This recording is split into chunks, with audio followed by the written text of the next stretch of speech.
లింగా అగో అమ్మ వచ్చింది. లింగా ఇంత అధ్వానం తయారైనవు. పో ఎవరు నన్ను అడుగుపో, నాకు అవసరం ఉన్నది ఇయ్య అని అడుగు పోయిస్తారో చూస్తా. నేను మీద మీద కూడా పోయి అందరికి ఇచ్చినావు. నువ్వు ఆత్మహత్య చేసుకుంటే ఏంద్ర కొడుక? అయ్యో దేవుడా, హుసై దరిద్ర మొక్కన్నానా, నువ్వే నా కొడుకునేమో చేసి ఉంటావే. నువ్వు చేయమంటే వాడు ఆత్మహత్య చేసుకున్నాడు. ఏంది బావా నువ్వు? ఎవరు పడితే వాళ్ళకి అప్పులు ఇస్తే నీళ్ళు ఎట్లా కావాలా?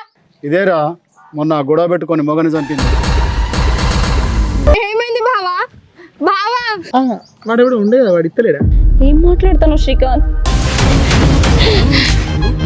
ఏయ్ ఆగే ఆగు, ఎందుకు వస్తానవే నా ఇంటికి? గట్లన కత్తమ్మా నువ్వు. ఈయన చనిపోయి రేపటికి 11 రోజులు. ఆ ఇల్లు కట్టలేదు, అది చేయలేదు, ఇది చేయలేదు, నేను ఉండను పోతా, ఏదేదో మాట్లాడుతుంది. నాకు మెంటల్ ఎడుతుంది. పాప ఆకలి ఆకలి అంటుంది. నా దగ్గర చిల్లి గవ్వ కూడా లేదు. నీ దగ్గర ఏమైనా డబ్బులు ఉంటే ఇవ్వవా? గొడవ చేయకండి దగ్గర. అరే నాకు సంబంధం లేదురా. ఎవరుంటే నాకేం అవసరం రా. ఎవరుంటే నాకేం అవసరం? నాకు పైసలు ఇవ్వాలమ్మా. అయితే ఎట్లా పడితే అట్లా మాట్లాడిపోతావా? ఎంత ఇవ్వాలి నీకు?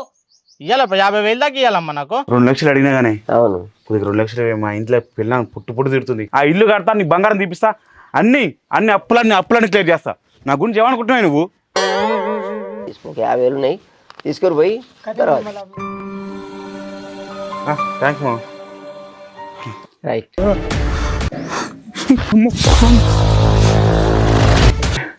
నా పరుగు పోతుంది. నా భార్యకు తెలిసి అది నన్ను వదిలిపెట్టి వెళ్ళిపోతుంది. ఏడవకు మమ్మీ, నీ కోసం నేనున్నా మమ్మీ, బాధపడకు.